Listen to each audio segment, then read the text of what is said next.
Hey, what's up guys? This is Anthony from AnthonysCustoms, and for this review, we are looking at the Marvel Legends Thor Ragnarok Loki figure, which I gotta tell you, I don't like the look of this design at all. Not that that's the figure's fault, but I want to talk about this in the comment section. Do you guys like this look for Loki? I think it's terrible. He looks extra pale, and it looks like his hair is dyed extra black, and his suit is just weird color combination. It just doesn't look like Loki at all to me. I don't like it. Didn't like it in the trailer, don't like it here. But that's all totally subjective, so let me know what you guys think about that. Let's go ahead and talk about the figure, because it actually does a pretty good job of what it's supposed to do. This guy stands, not counting his helmet, about 6 3/4 inches, just shy of that, which makes him just about 17 centimeters. He does come with his crown, which will count as an accessory. Pretty nicely done, though a little bit bulky since it's removable. I think I would have preferred it just be built on there, but it still looks pretty nice, and that's okay. He does also come with his cape, which pegs in on his shoulders. It doesn't peg in particularly well, but it is nicely sculpted, and it's painted fairly well as well. As far as the paint on this guy goes, I can't complain. I mean, the paint is there. It looks nice for the most part. You can see the belt area is painted. The forearms are painted nicely. The face has a fairly good paint job on it.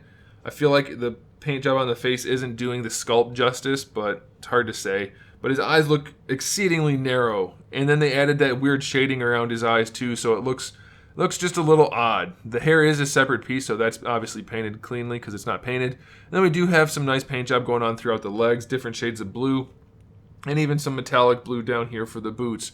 And then the hands are nicely done too. So the figure does a lot of things objectively very well. But I don't think the character design is really helping too much. One thing that's odd about this figure is he's got a very, very narrow chest. And then with this skirt piece that's actually his belt and part of his shirt, I guess, it's very bulky, so he's got really wide hips and no chest at all. And that's kind of hidden with the cape on, but when it's not on, it does make him look very strangely proportioned. Hopefully you guys can see that. Very odd. Very odd. Okay, so as far as articulation goes, the head is on a hinge. Doesn't really want to go back too far. It barely wants to move. I don't understand that. It's very stuck on there. And he's got a very long neck, very big neck. A small head. So I don't know, it's just very strange. I've said very a whole bunch. I didn't mean to, but now I've said it, I probably won't be able to stop. It's just not great. I don't know, there's something odd about this. I feel like something changed from the original sculpt to the production line. It just, things got adjusted and it didn't turn out great.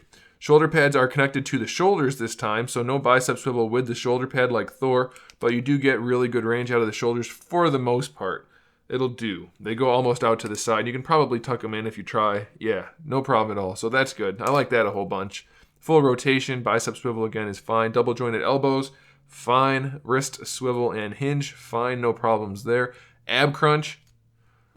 What? Why does it go that far back? Not that it really matters because you don't have to do it if you don't want to, but why did they do that? I've never seen a figure with that kind of ab crunch before. That's such a strange thing. So strange. And then it does it going forward too, which we have seen that probably a few times. But it's just really weird that we're struggling to get articulation out of Spider-Man figures, and then Loki can do that. Very strange. And then this big floating piece, it is split down the side a little bit. Unfortunately, it's not enough.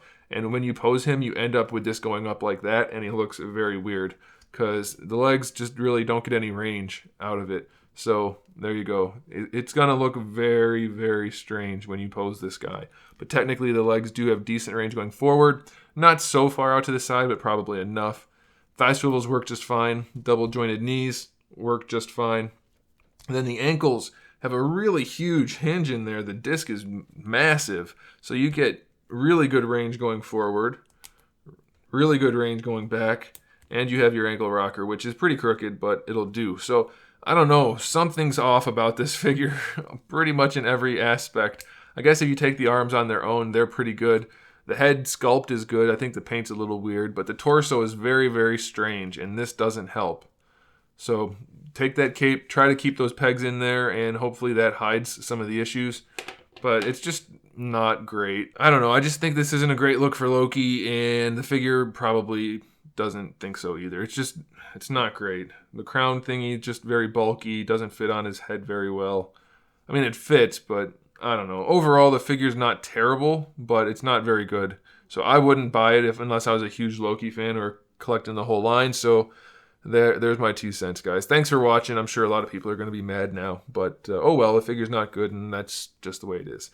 Make sure you subscribe to the channel. I have new videos up every single day. We talk about action figures, movies, TV shows, video games, all kinds of fun stuff. So make sure you come back for that. Give the video a thumbs up if you liked it, and in the meantime, keep collecting.